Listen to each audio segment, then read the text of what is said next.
Welcome back to your live continuing coverage of InfoComm 2015's Digital Signage Pavilion and the Digital Signage Stage on BeTerrific. I'm Michael Arts. This is your live continuing coverage, your official live continuing coverage. We're here in Orlando, Florida, and InfoComm is an unbelievable experience. You need to be here.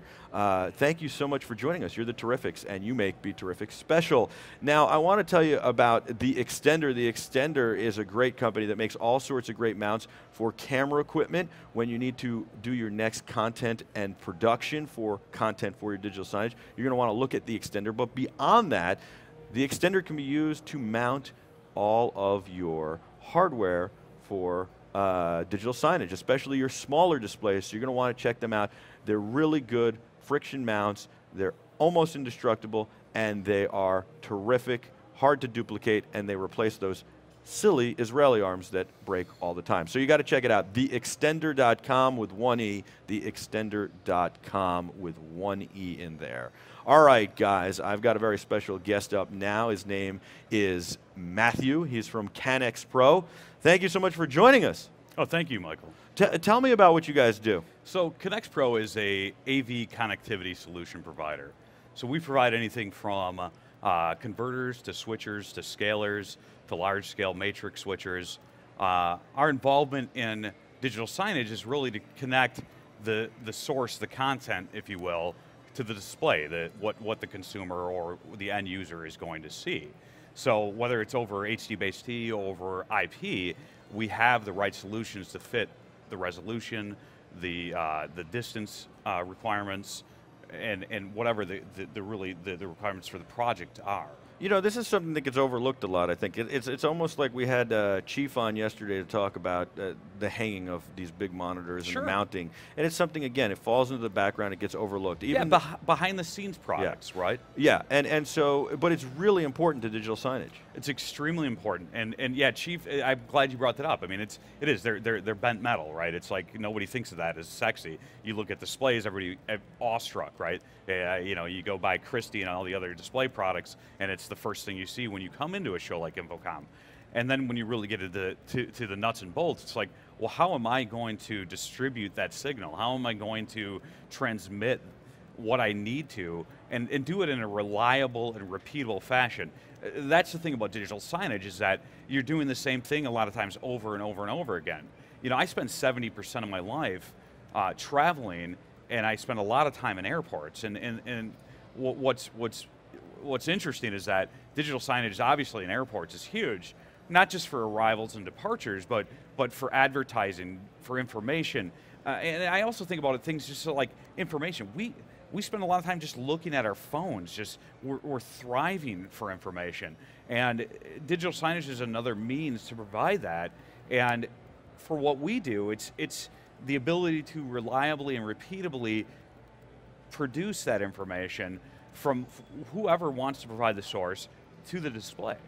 What about 4K? Are you guys able to handle 4K? I mean, it seems like it's such an issue, but I think with scalers and all sorts of things, it can be done, and especially when you have to mix 4K content with HD content, and sometimes even with 720, which is HD content as well, but 720 content for a 4K display. Yeah, I mean, 4K is kind of a funny concept right now. There's UHD and there's 4K. You know, a lot of the things that you're seeing are really UHD 4K, and most of our HD-based products can provide 4K content, and we even have products that do upscaling and downscaling. So we can take a 4K source and downscale it, and we can take a 4K source, or we can non-4K source rather, and upscale it. Our IP products are primarily 1080p. Having said that, I think when it comes to digital signage, it really depends on the application whether a 4K source to display is a real true requirement. Inevitably, the content is very limited still in 4K. It is very limited, but I think it's becoming more and more. And I think that digital signage is maybe the best place for 4K at the moment because there's no real delivery method at home for your cable or over Netflix. I mean, it's available, but it's very hard to get it. But in digital signage also, you want the best images, you want the most appealing images, and I think that that is something that's important, and so it has a great space in digital signage.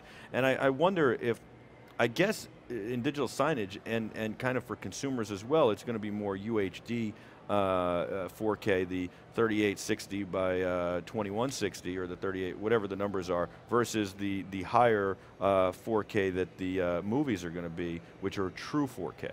Yeah. It'll be Ultra HD. No, that's great. It's you know, and I agree with you. I mean, the brilliance and the great thing about 4K is that you can be standing next to a display like as close as I am, and you'll see very little, if any, pixelation.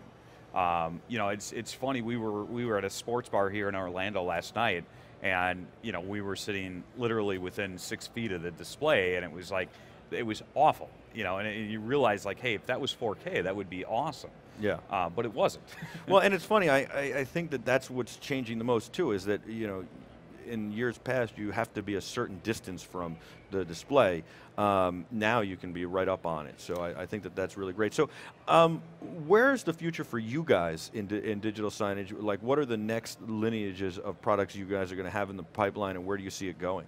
So I think that we're going. We have two paths. One is we just introduced a line of IP extenders and IP matrix extenders. And I think the IP direction is a huge area for us because it goes beyond distance limitations of what HD-based T will. But we're also developing more and more presentation switchers and scalers, you know, things you would probably see in like common areas of a college campus, you know, corporate environments. So I think we want to be able to adapt to whatever the actual requirements of the projects are. We're very open. We can scale to within a year from a concept to completion. And so we actually have an email. It's ideas@KanexPro.com, and that goes to myself, our product development team, as well as the CEO of the company. And we really encourage like our clients, you know, whether they're an end user, an integrator, or a consultant, to bring their ideas to us so that we can develop these solutions for them. I really like that a lot. First of all, I think that InfoComm is a lot about collaboration and education, and I think that crowdsourcing your future ideas is great because ultimately that's where they come from, and that's part of what InfoComm is about. And I think so getting that from the audience is great. Doing, you know, kind of continuing what InfoComm is about is really great. What do you think of InfoComm in general? I love InfoComm. I mean, Michael, I spent 10 years of my life as a system integrator. So I have scars on my back that I can share with most of these guys out there, right? So I understand what it takes. I know what a truck roll costs, right?